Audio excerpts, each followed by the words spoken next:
All right, so Sander, we've been talking for a couple of days about sort of everything that's going on in the world right now, um, and in this country. And we had a really good conversation the other day. We were talking about the Black Lives Matter movement, both as people on social media. We use our social media, as platforms. And I know that a big part of your a big piece to your sort of platform and what you do is talking about equality and talking about being an ally and how you can show up for LGBT folks. And that's obviously how we're connected, through your beautiful sister Jazz.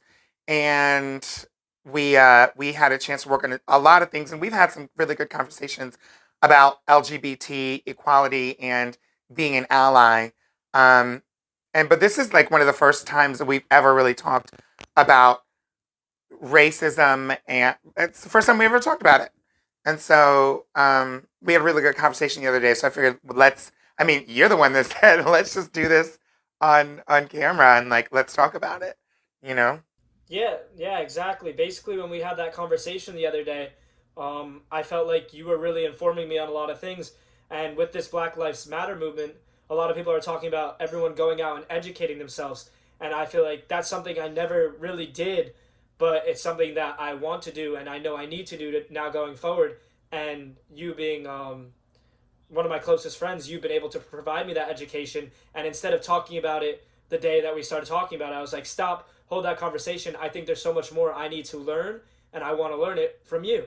And obviously, all the other things that I'm reading and seeing in the news, and just that what everyone's talking about. So I thought it would be important that we have this conversation here today and hopefully share it with other people, because I think it's important that people like me who maybe can't completely understand or have never really faced the same type of marginalization that black people and LGBTQ people face, um, show that it's important that we are able to educate ourselves and really listen so that we could help amplify your guys' voices. You're saying that you don't understand what it's like to be a black person. I get that. So it's safe to say that we're like talking about our own experiences. Neither one of us speak for like the whole community, or, there's people of different experiences. And I think that's the very point, is that so many people have so many different perspectives and opinions on what the problem is, how to fix it, that the most important thing that we can do, I think, or one of the an important piece of what we should do is like sitting down and having conversations with people that don't have the same experiences. And so I don't know what it's like to be a white person. Um, and so I'm curious. I may have some things in mind, but I don't know. Um, I definitely know that the culture, the dominant culture, the culture that we've seen in music and television and in media and in images, when images are presented to us, for the most part, have been white folks. And to be honest, the in America, there's more white people here now than there are other folks, people of color, black folks, and so um, it's really difficult for me to know exactly what your experience is. I'm curious, like, what was your experience in connection to all this? Like, it's pretty clear right now that you're coming from a place of, I see this as an issue. You're recognizing it, and so, like, what was your experience before this?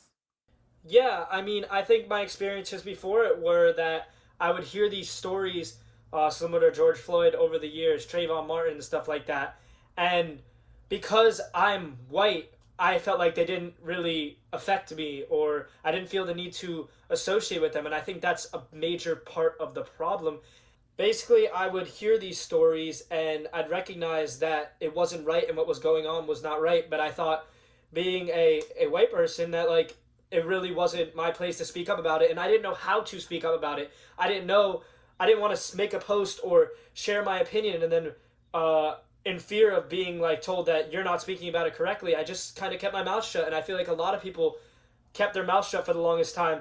But this George Floyd murder and these protests and everything that's going on has kind of changed that light, and it looks like a lot of people, uh, white men and women, and just anyone who maybe in the past might have been like me and said, I can't associate with this because I'm not black and I can't relate. Now I feel like people are actually coming out and actually talking about it, and I think that's super important because we need to raise our visibility to help amplify voices of the black community. And I think that's what this movement is, and that's what's so important about it. Did you think that, like, I think one of the most popular cases, one of the cases that people have heard about is, and remember, a lot of the details is the Trayvon Martin, George Zimmerman case. Yeah. And that obviously happened in Florida. And that was, you know, that was not a situation of someone who was an active police officer, but this it plays out in almost the same way. And so, like, did you ever put yourself in those shoes and like think, okay, like, have you ever walked to get food or Skittles late like at night? I don't know what time it was, but it was obviously at night, with a hoodie on and think that like after Trayvon Martin, what did you think about? Because I don't know how old Trayvon would have been, but you are obviously would have been around the same age. And Yeah, so yeah. I mean, I've never had to fear for walking out of my house or walking anywhere. As a matter of fact, it's the privilege that I have, and it's these privileges that makes it even more important for me to help amplify Black people's voices and recognize that there's a problem here. there's a problem. A, do they recognize that is actually a problem?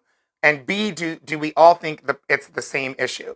Because I think that there's a lot of people who think, not only do they think I'm white, it's not my place to speak up about this. I think that's today. But yesterday, I think they were thinking, well, he shouldn't have been walking there. That's what I think. So let's be real. Like, what did you think when you hear about these black guys getting shot? Where the first thing that I think people's minds go to is, what did they do? What did they do to get shot? You know? And so I'm asking, like, is that kind of, do you think that that's where people's minds were? I'm not asking you to speak for everyone. I'm saying for yourself, like, do you remember what you were thinking back then, like with Trayvon Martin, like, were you thinking, oh, he must have been a troublemaker? Or were you thinking, well, he shouldn't have dressed like that? What were you thinking about why he got shot? Or were you thinking George Zimmerman is a horrible animal or George Zimmerman is racist? Like, what were you thinking about? I know that you're not black and you can't understand that, but you must have thought something about why did this happen? How did this happen? Whose fault is it? Like, so I'm just curious, like, what your mindset was. Yeah, that's actually a place where I could say my mindset hasn't really changed. I think back then when that happened, I knew something was wrong, and I was infuriated about the way the George Zimmerman and everything that went down with that. I remember being infuriated. The difference now, that I think I've finally come to realize is the importance of actually speaking up and being an active ally uh, to support the black community. And I think it's the same lesson that I learned in terms of LGBTQ allyship. I think there's a difference between being an ally versus allyship. There's a difference between not being racist and being anti-racist. And that's the most important lesson that I think people really need to take out of this. It's like, you have these opinions, what are you going to do about it? And I'm honestly saying, like, I never took action. I just kind of let the thoughts go past my head. And that's the problem. That's a part of the problem. It's not the problem, but it's a part of the problem. And if more people who have the privileges like me are open to amplifying your guys' voices and starting to talk about it, that's what's creating the conversation, and that's what will create the change. And we're starting to see it. But what will happen 2 weeks from now when there's no more protest? You know? Yeah, well, that's a good question. I mean, it begs. I mean, this certainly feels like a major moment in our, at least in our lifetime, and I'm hopeful that there will be change. But before we jump over all that, like, let's get into the nitty gritty. Um, you know, I like. I'm really, really interested in getting perspective from you on what goes through your mind. I mean, I know that you are an ally and I'm not trying to get you to say something shady, but if you know that your experiences aren't the same, then our thoughts, then I'm curious, like, if you can help translate what you think other people, other white people are thinking, if you can help me understand. And I don't know if you think that you're connected to how other white people who are not aware think, but I mean, you have a very specific point of view because you have a trans sister, and so now you're connected to the LGBTQIA plus community. But before that, did you know how people were thinking? And I know that you've been the target of um, hate and bullying in the past, probably ever since Jazz was out on TV, I would imagine. But with regards to race, do you think that have you ever been in a locker room, or I don't know, locker room, but like in a room where you've heard where there weren't any black people and you've heard something like, whoa, that's not good. Have you ever been in that situation? I'm just curious because when I go into a room, then they stop talking about that. And so my assumption is, like, for instance, if I was going to go with you to meet every friend that you have in college, because you're in college right now, then my assumption would be you guys we're all like in the same mindset. Sander wants to be an ally and be helpful and learn, and all of his friends do too, and everyone that you know. And so if that's not true, why do you think that's not true? What have you heard? I'm not asking for names. I'm asking, like, what experiences have you had to let you know that people are in your community, in your neighborhood, in your state are not yet caught up? Because if everybody's like, we all know that we need to help for Black Lives Matter, then there's no work to be done. But I know that as a black woman, I have to get up and I have to march and I have to talk and speak out of my voice and I have to use the platform, whatever I have. Hopefully people will help to create space for other black people to speak out on this, or LGBT people or marginalized people. That's what should always happen, but it doesn't always happen. And so in addition to that, the work to change isn't like just for black people. Like, black people cannot solve racism, you know? And so I'm curious to know, like, what is it? Have you heard anything that, like, what are your friends, what would other people think about this conversation that we're having? What is in their mind? I'm just curious because when you see somebody like Trayvon Martin or George Floyd or, you know, Philando Castile, or there's a whole list of names, and those are just names we know. I'm curious, really, what is the thinking, other than, well, here's the thing. First of all, let's take it piece by piece. I didn't mean to ask you a question and then change the subject. If you have a very, like, direct answer to that, then great. But that might be too hard of a question to answer because I know you don't know what they're thinking. But The thing I could probably say, the most direct experience I've had with any type of racism is the use of the N word within immediate circles. I immediately have always felt uncomfortable when my white friends are using the N word, and I have stood up to people and said, "Please don't use that word around me." Like, it's something that I think is very offensive. okay, And but wait, let's pause. So they're comfortable using that word, and so, like, what has the what did they what did they say when you said don't use that word around me? I mean, it's more than just don't use that word. yeah, it's not like they were saying it in a derogatory term towards the black community. It's more like they're using it freely, like it's not a big deal to use that word. And I'm just like, no, that's not a word that you could just use to call people. That's offensive to black people. But obviously, still, I need education on that as well. Like, but that's just a small Okay. instance. But I think the other main problem is that people associate themselves with people that they look at, and they're like, I can relate to them.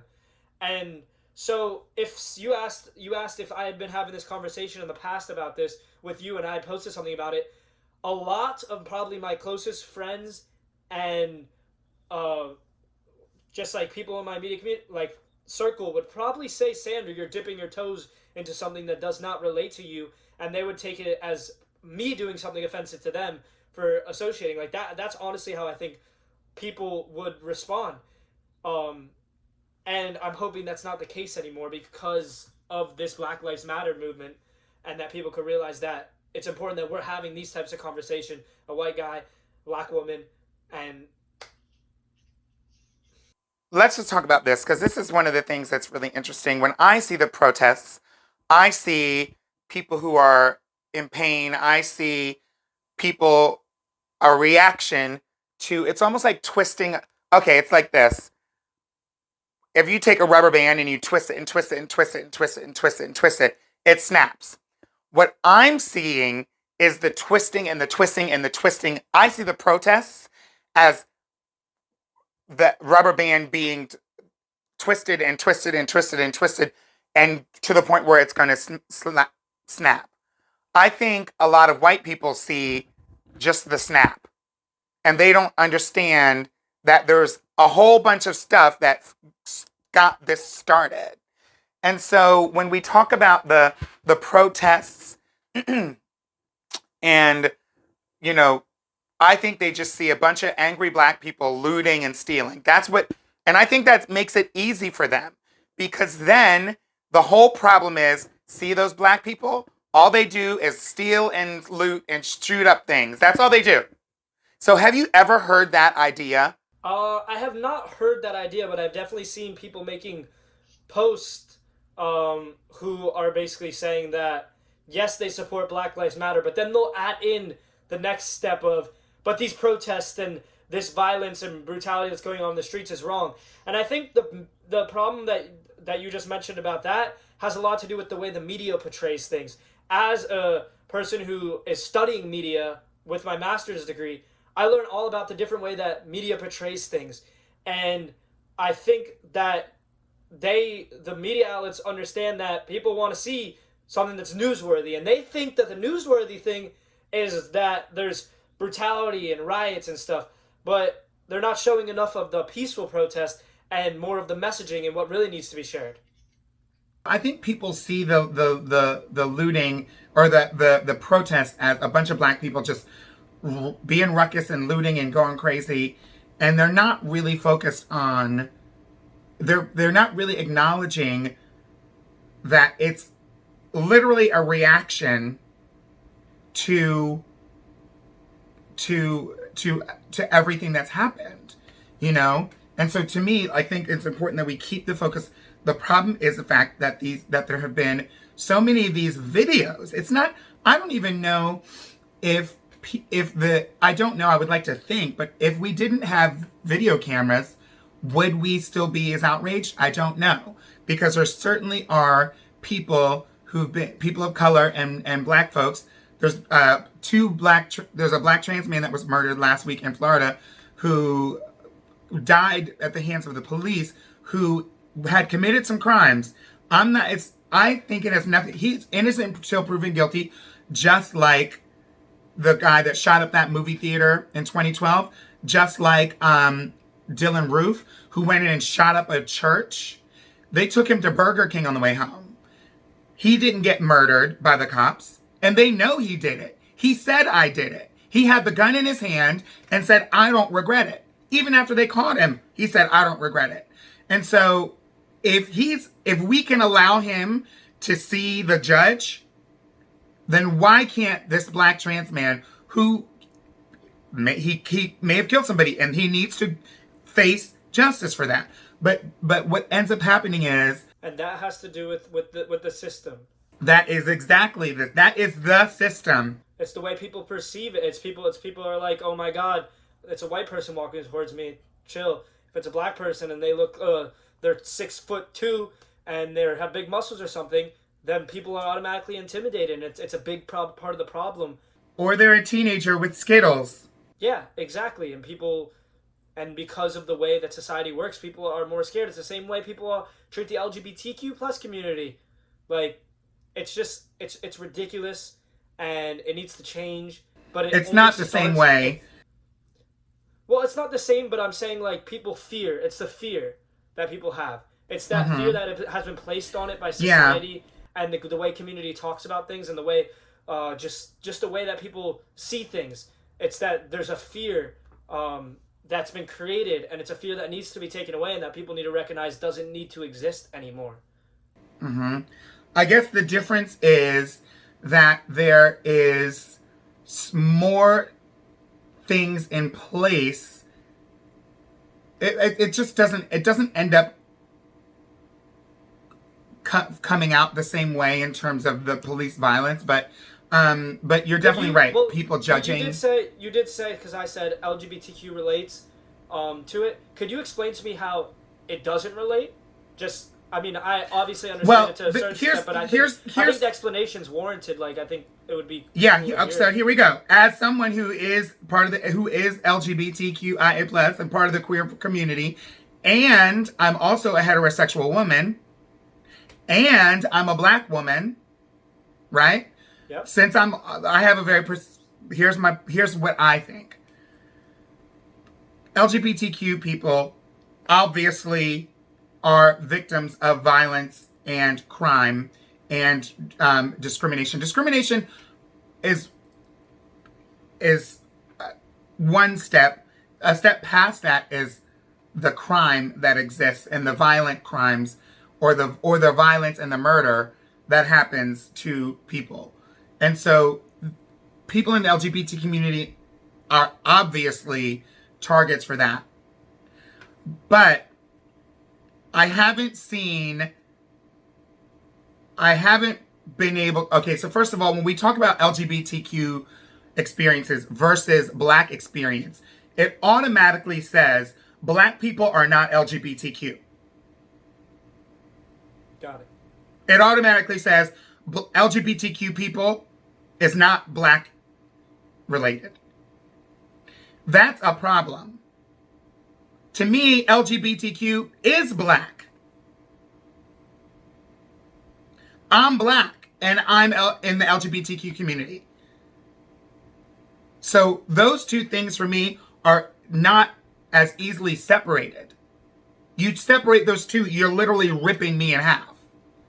And so I can't be LGBTQ and not be black, and I can't be black and not LGBTQ.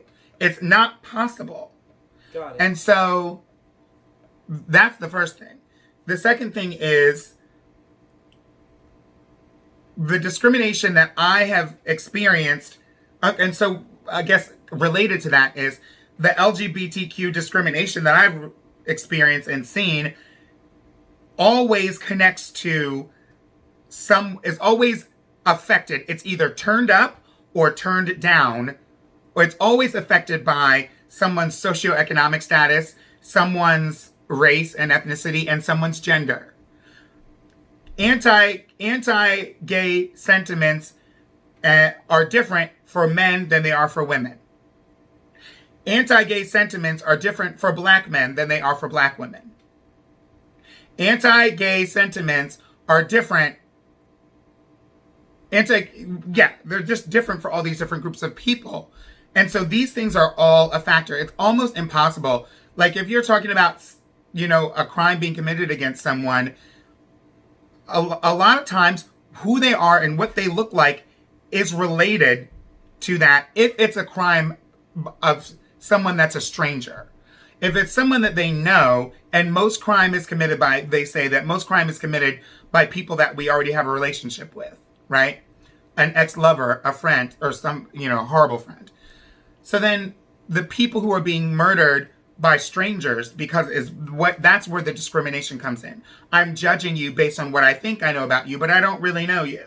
So I'm using what you look like, what I think your religion is, the fact that you walk a certain way and I think you're gay or whatever. That's what happens when people discriminate against people they don't know. And so how you look is a factor. Your race, it comes into play. And so I think the experience for some LGBT people who are white. Okay, here's the thing. Some gay guys are able to or choose to hide the fact that they are gay. So then automatically that helps them. It's a survival tactic, I think. It allows them to escape discrimination and homophobia.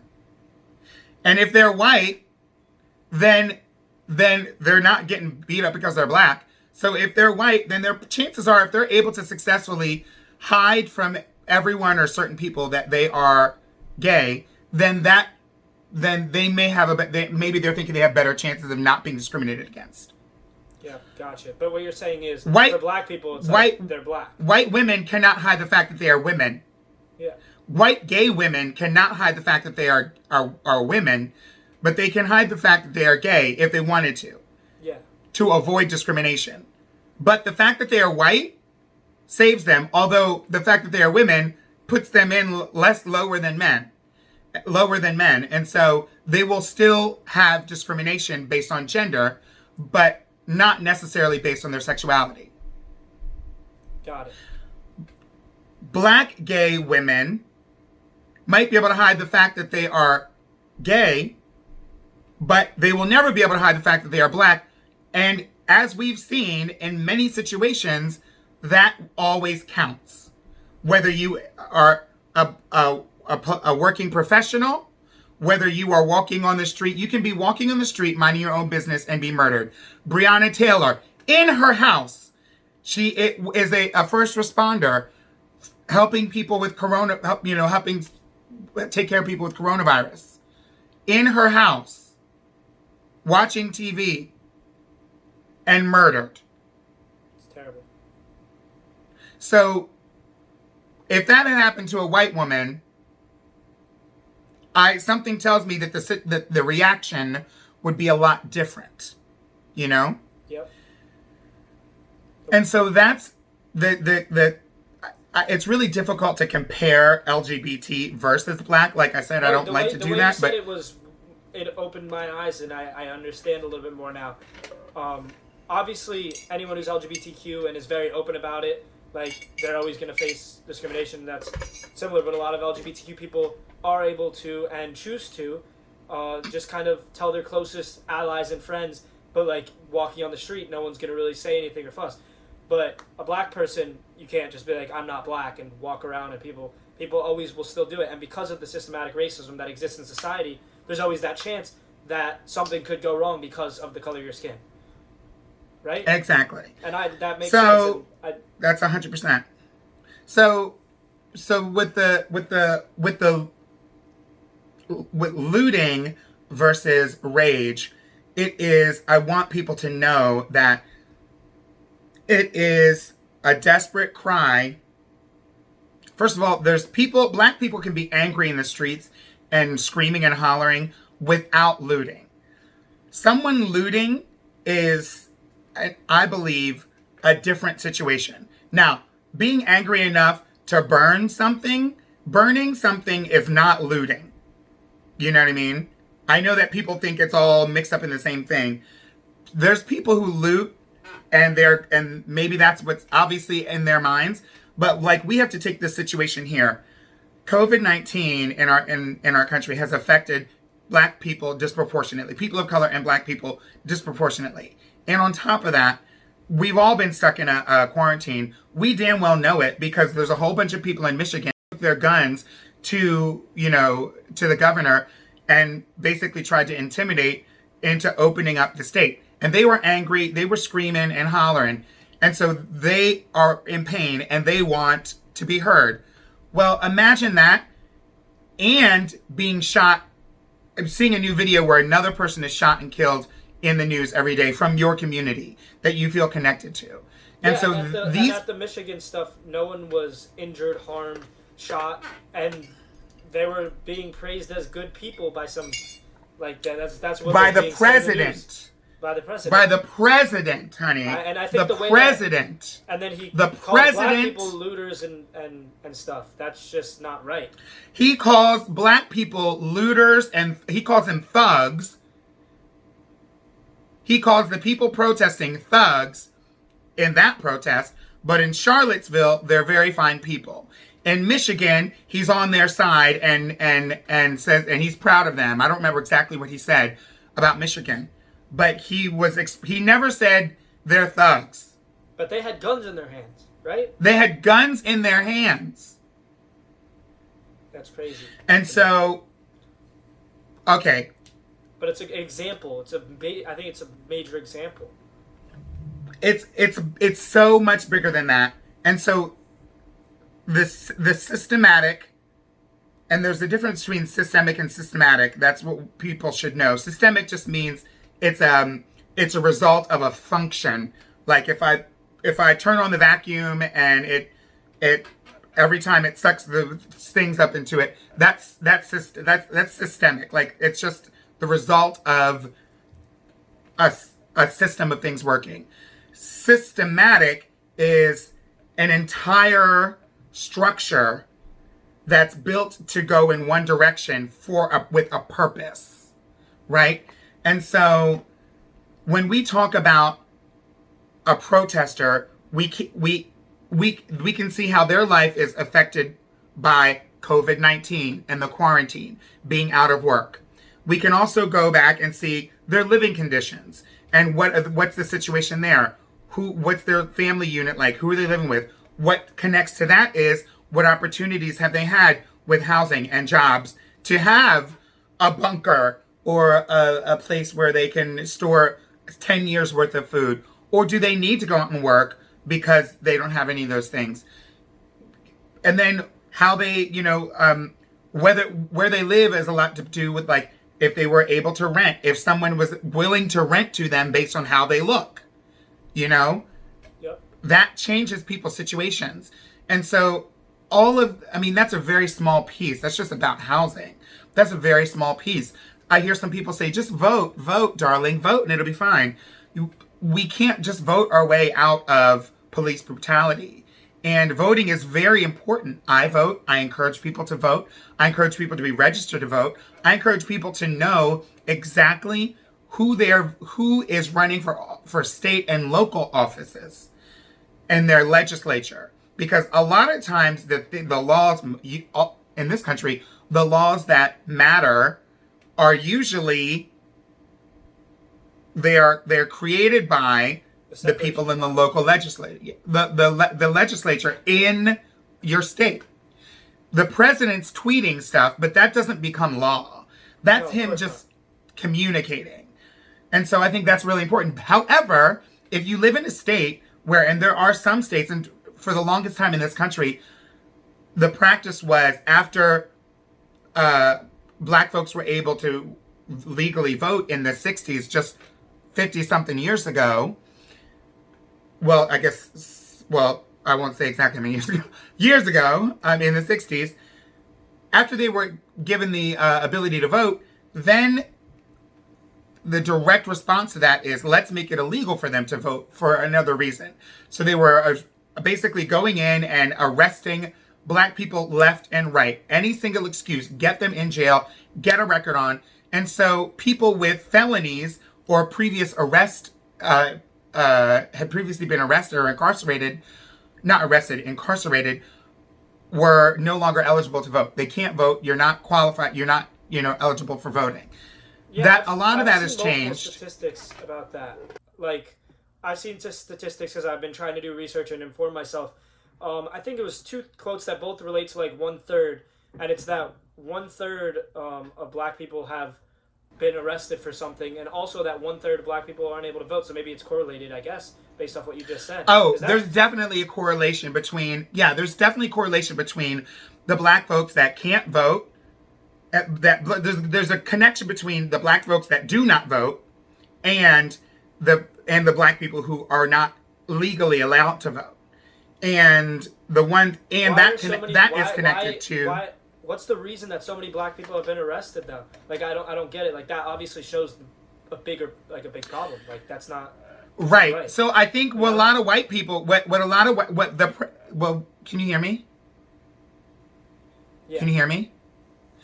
I think what the president wants you to think, and what Ronald Reagan wanted you to think, and what a lot of people wanted you to think, is that Black people just commit crimes, and so they just do more crimes, and that's why they're in jail. But that's not true. There's more white people in jail, so there's more white people committing crimes than there are black people. Period. And black people committing crimes, I'm not an expert on, crime statistics and incarceration. But I do know that the number of black folks in jail, I believe, has more to do. We can't look at the number of black people in jail and ask why are there so many black people in jail without honestly looking at and acknowledging the fact that a black person and a white person committing the same crime get two different sentences. A white person robbing a store gets less time. I think it's about 14 to 20% less time, less harsh of a punishment than a black person committing the same crime. I don't care if it's stealing some gum from the store or murdering someone. Proportionately, their crime, the punishment and the sentencing and the treatment is much less and much lighter for any white person than it is for a black person. That doesn't mean that some white people haven't gone to jail and haven't been, convicted of crimes. That doesn't mean that. That means, on average, if you take black people and ask why they're in jail for 10 years, many of those are for things like, if it's maybe it's say stealing a car. Of the black people in jail for stealing a car, they're in there for longer, and there's more of them in there. Now let's look at the white people who stole a car. They're all free. Not all free, but they don't have the same punishment. And so that's a big part of the reason why there are black folks who are incarcerated and who have stayed incarcerated. That's the first thing. And then the second thing is, before they even get to the jail, if they get to the jail, if they're not shot on the street, it's the interactions with the police. Black people are more likely to be arrested than white people for doing the same crime. There are definitely white people who steal cigarettes, use counterfeit bills, right? Or buy Skittles. And every single one of those situations, the black people in those three situations are dead. Yeah, that's what's happening. And so, in some cases. Yeah, and it's not every case, but these are the cases that we're seeing. And so some people might say it's an exception. I'm going to chime in for a second. You also mentioned something about how they get longer sentences based off the interactions with the police. The police, I feel like, are obviously more scared in these situations and taking more brutality, and then the people are like the black people are responding because of the way they're being touched or something, and then they're getting punished for it, but the police isn't. Exactly. Well, in Florida, in the state where you live, it is any police officer involved in, I believe, a shooting where the person dies, they are automatically viewed as a victim, which means that the record is sealed and that we don't know who that police officer is. And so that automatically is the system in Florida is built to protect the officers at all costs and which emboldens the officers, and it allows them, at some point, the officers know that I can go and shoot these people. If they're black, I can shoot them and I won't get in trouble. And you know what I mean? And when it's that opportunity, and it's not right. I have not seen white people being shot and beaten the way that black people have by the police. I haven't seen it. Have you? I have not. In very, maybe rare cases. But I also think it's important to recognize. So, I do think that there's a lot of racism, especially just in general, there's a lot of racism, and a lot of cops have used racism and racists then that's why these murders are happening.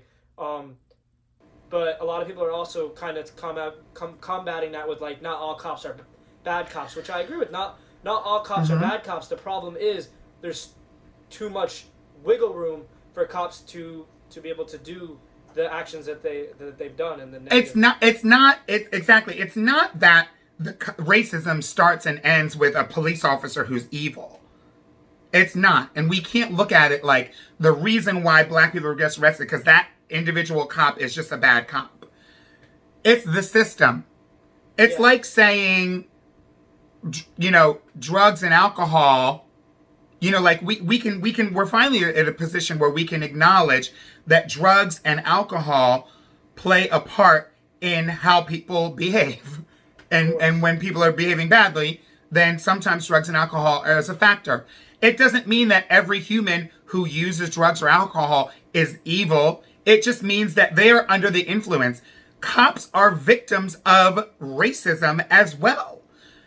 I don't just mean, of course, there's cops of color, police officers of color who have been victimized by racism, but cops, the human beings who are police officers, are now a part of a system that is built to incarcerate black people by the masses. That's just the way it is. It's the idea of policing. The idea of having, and I'm sorry, I know I'm yelling because I'm passionate about this, but the idea of policing, of going out and finding criminals, is to protect the property and the lives of people who they don't think are the criminals. And the people who have the most property, just going historically, are white people. And so this is kind of there's a historic correlation here. When the slaves were freed, there was a bunch of people who were like, we're not having this. We're not happy about this. So what they did was they said, we have to have people on patrol to keep those black folks in order. Those freed slaves, we now have to police them. If they do anything wrong, put them in jail. Put them back in handcuffs. We have to figure out a way to get these newly freed slaves back in handcuffs. And so it was the modern policing, modern day police department, the way that it's structured with the sergeant and the detectives and the people on this patrol, that whole structure. It's a very similar model in every state. That is a direct response to the freed slaves. And so the system is racist and set up to incarcerate black people. And we see it time and time again. One of my earliest interactions with the cops is I was 12 years old and I was a young child out dancing with some friends in the parking lot. I was in a racist town. I didn't live there, but I was there for a play. And so we're harmless, we're actors, we're artists, and we're 12. Somebody's like 15 or 16 because they're driving. And so it's me and a group of other girls, and we're just dancing in the parking lot. We're not being rambunctious. We're literally like our car's in the parking lot of the pizza joint, and it's a small town. It's really not a crowded parking lot. And we're just like dancing around the car. We're not like running around the car, but the music's on, and we're just, dancing and having a good time outside the car, like while the radio's playing. And we were getting ready to leave, but we're just like, enjoying before we sit in the car. And so the cops pull up and get out, and I'm 12 years old and threaten me and say, what are you doing here? You're so lucky that it's daytime and it's not night. Which obviously made me scared. And then ever since then, I never felt safe around the police because I wasn't doing anything wrong. I wasn't trying to hurt anyone. Nothing that I was doing was dangerous to anyone. It wasn't inappropriate. If I needed help, I would never run to that police officer. Yeah. And there we have it. And automatically I'm the problem, and the police officer didn't say anything to the white girls that I was dancing with. Came right up to me and basically said, if this were nighttime, you'd be dead. That's terrible. That's typical. That's typical. And that's I don't know who that typical is even more terrible. And I think a lot of people that aren't black like me don't think that, well, we don't hear those stories enough. It's not being talked about enough. And finally, hopefully it is, but in the past it wasn't being talked about enough, and we wouldn't believe it if we did hear it. And that's a part of the problem. And that's where people like me need to recognize that this is happening and this is a problem. We need to fix this problem, and we need to help you guys fix this problem. Because we're all in this together. We're all human. No, y'all have to fix the problem. Because what we're doing is trying to be what I'm doing is trying to be an upstanding, productive member of society. And I turn a blind eye to a lot of stuff. And I know that's what Gandhi would have preached. But it's human to react. When a police officer comes up to you and hits you with a thing, it's human to react. If you're scared for your life, like if that police officer had pulled his gun and said, if that police officer that I had the interaction with had said, you're lucky that it's not nighttime because you'd be dead. And then he said, you know what, matter of fact, and pulled out his gun and he said, freeze, I might have just run for my life. What else and would you do? I certainly don't want to get in the car with him and go to another location. And so I can understand why by people who are not police officers. Like, I think that police officers should be trained. There's a lot of things I think about the police officers, but I think part of the problem is that the police officers have not been trained. If you see a person out in the street naked and screaming and they're black, do you shoot them or do you get them help? Right? And I think even if they're running at you and like, ugh, do you just shoot them? Or if they're a black man, it seems like the answer is shoot them. But if they're a white man, it seems like the answer is, oh, get him help he's crazy. Let's get him to the doctor. And that is the issue.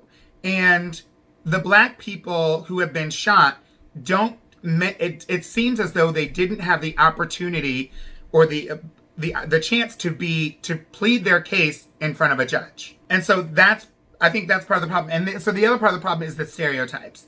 And so that's one of the other things that I wanted to talk to you about is stereotypes, because the problem is this. I think one of the things that's an issue is the stereotypes that sort of have been sold about the different groups of people, about gay people, about white people, about trans people, about black people, about Indian people and Asian people. Every group has their stereotypes. And, there are some things you can always find an exception to the rule. You can always find someone who fits that stereotype. And unfortunately for black folks, that ends up being the end of the story. Here we go. Here's the stereotype. I had always heard as a young kid, I had always heard people talking about Irish people and potatoes and how Irish people just eat a bunch of potatoes. And that stereotype is based in the potato famine, right? Happened. It probably also sort of exacerbated by what was going on during the Depression. Potatoes are cheap and they're food. And so everyone eats them. But for some reason, Irish folks have been connected to potatoes. And I know that's a silly example, but I'm trying to show that everyone can be connected to stereotypes. But for black people, the stereotypes are deadly. The stereotypes are cause for them to be killed. And so I think that's part of the problem. And so yeah, it's just really, really frustrating. And I hope that we can get people working against all of this to be anti-racist, anti-homophobic, instead of just being, I'm okay with gay people or I'm okay with black people. It can't be that anymore. You can't be a non-racist, and you can't be, you can be, but, being non-race, our country has been in a state is actively racist, but many of our allies have been like, okay, I don't consider myself racist, and as long as I feel good about not being racist, then everything's fine. Well, you're having this conversation with me, and I could promise you it's going to be reported to my entire household. And they'll see it. But, I'm going to make sure to be having these conversations, and I hope that me having these conversations encourages other people who may not be black to also be having these conversations. and realize that it's okay to have these conversations, and it's essential to have these conversations. Yeah, I think if I left anyone with anything, because it's a long conversation we had, is that black folks have a few tools to help dismantle racism. But white people have the keys to dismantling and stopping the racism that does exist in white areas. White people have access to stopping that. Black people can protest in the streets, and some white people will listen, but the rest of the racism that exists, and I'm not saying racism is just only, there are different types of discrimination, and that's a whole nother conversation. But the racism that does exist in this country, that is directed. Whatever racism that comes from white people, only white people can fix that. That's what I'm trying to say. Whatever racism comes from white people, only people who can fix that are white people. That's it. That's it. Yep. And so we're working together, and I'm really happy that you decided to have this conversation with me. I'm glad that we were able to have this conversation, and we should have more of these conversations. Well, that's our call. Thanks for chatting, boo. Of course. All right. I will talk to you later.